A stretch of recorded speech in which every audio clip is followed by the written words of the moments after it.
Bonjour à tous et bienvenue sur la chaîne Turbotronic. Aujourd'hui je vais vous présenter les différents menus de la caméra FLIR C5 et ses différents paramétrages.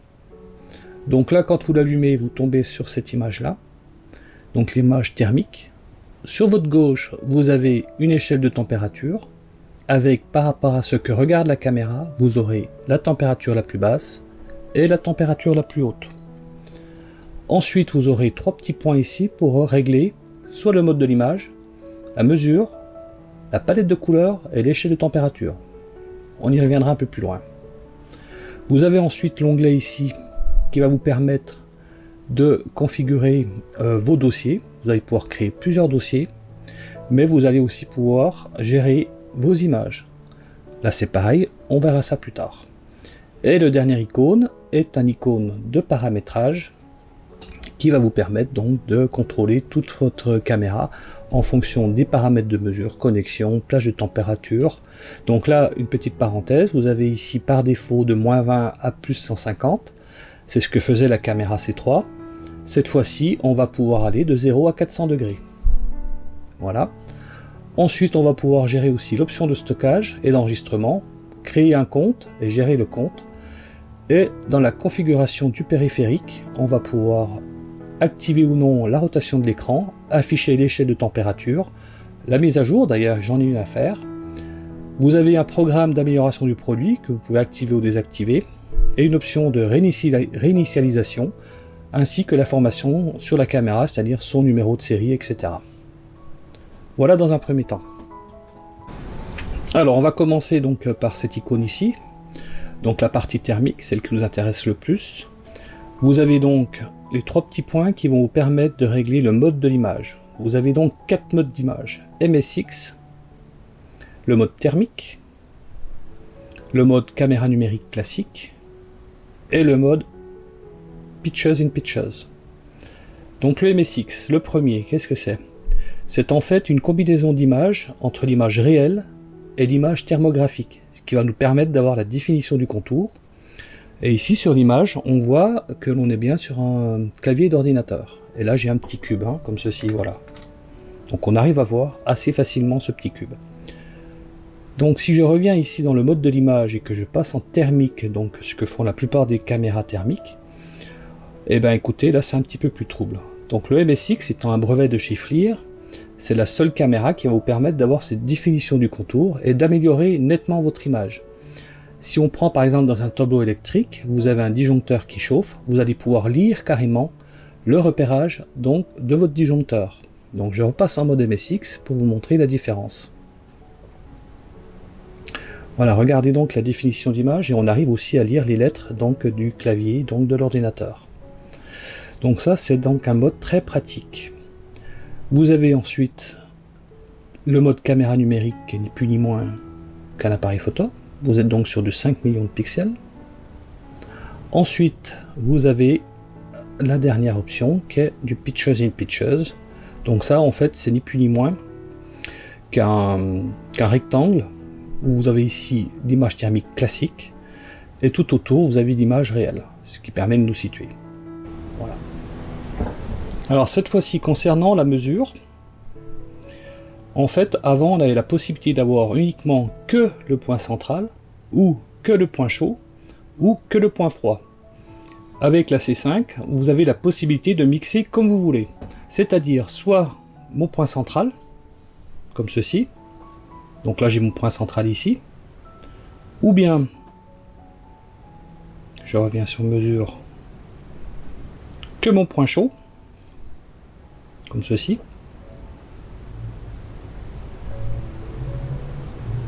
ou comme vous l'avez compris, que le point froid.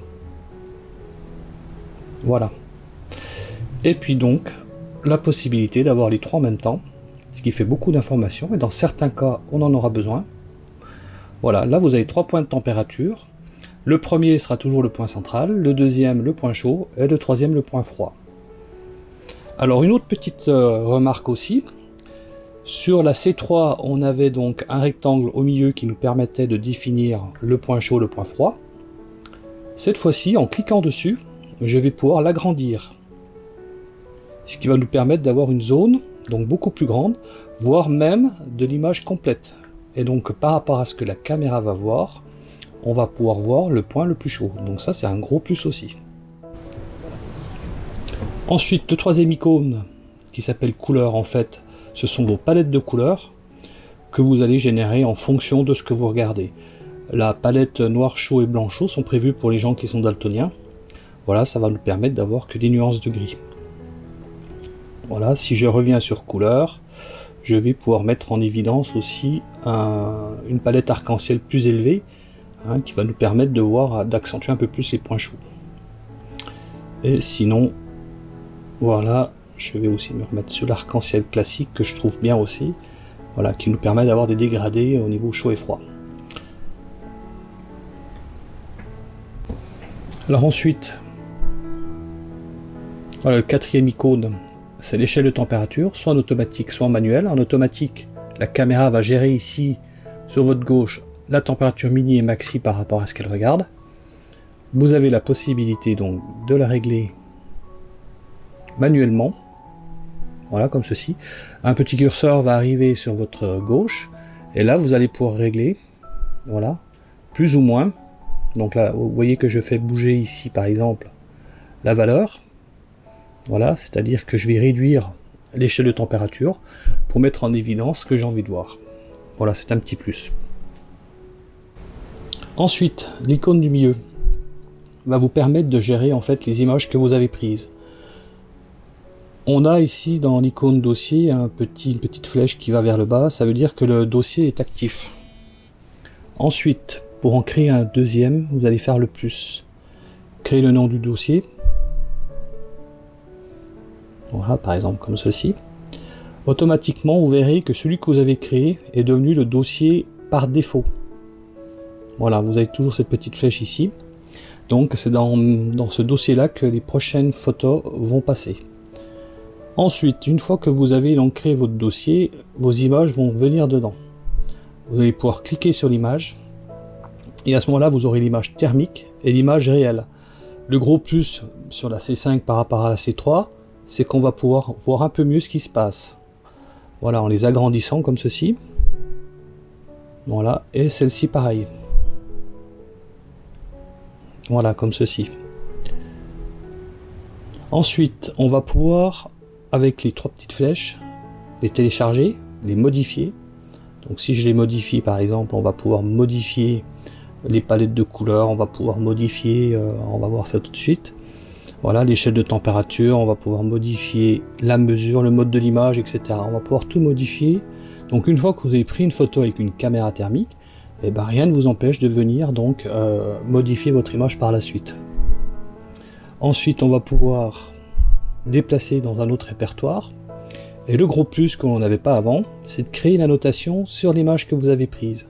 C'est-à-dire que bon, maintenant, vous allez pouvoir mettre par exemple cette image correspond au tableau numéro 1. Voilà. Et puis vous pouvez créer le nom du chantier, etc., etc. Et comme ça, vous vous rappellerez que cette image-là, voilà, c'était le TBX1. Alors après, vous pouvez rajouter l'adresse, vous pouvez rajouter un tas de choses. Donc ça, c'est un gros plus, ça vous permet de réorganiser toutes vos images. Voilà, ensuite vous pouvez tout simplement la supprimer. Donc ça, c'est vraiment quelque chose de bien sympathique, ces annotations. Ensuite, bon, bah, vous allez pouvoir sélectionner vos images pour les supprimer. Ensuite, on va appuyer sur la petite roue crantée qui va nous permettre donc de rentrer dans les options de la caméra, entre autres les paramètres de mesure qui sont très importants puisqu'on va pouvoir rentrer l'émissivité, donc des produits que l'on va regarder avec la caméra, en fonction qu'ils soient mat, semi-mat ou semi-brillant et même brillant, l'émissivité va changer et vos mesures donc de température vont également changer. On a la possibilité aussi de régler d'une manière personnalisée. Sachez que quand vous êtes sur du semi-brillant et brillant, votre température que vous aurez sur votre caméra n'est pas tout à fait juste, puisque par exemple sur un inox brillant, on va avoir aussi l'émissivité d'autres produits qui vont se refléter dessus, et la caméra va donc l'interpréter aussi. Donc faites très attention à ça. Ensuite, on va pouvoir régler la température réfléchie, qui n'est pas la température ambiante, c'est un calcul que l'on fait avec un petit morceau d'aluminium. Donc ça, c'est un tuto qu'on fera un peu plus tard. Voilà. Ensuite, l'humidité et la température atmosphérique, vous le laissez par défaut, ça n'a aucune incidence. La distance, pareil, ça n'a pas une grosse incidence sur la valeur donc, de température. Ensuite, on va pouvoir régler les connexions. Donc, ça va vous permettre de vous régler au réseau, de vous raccorder à votre réseau Wi-Fi et aussi à votre téléphone par le Bluetooth. On va pouvoir régler, comme on a vu tout à l'heure, les plages de température de -20 à +150 et de 0 à +400. Ensuite, les options de stockage et d'enregistrement. Donc ça, on le verra aussi. Hein. Ça sera sûrement, je le ferai aussi, je ferai un tuto spécifique là-dessus. Avec le compte, puisque avec le cloud maintenant, il va falloir qu'on ouvre un compte. Et je vous expliquerai en même temps comment on fait pour enregistrer et pour aussi envoyer les images sur le cloud. Voilà. En gros, je crois qu'on a fait le tour. Voilà.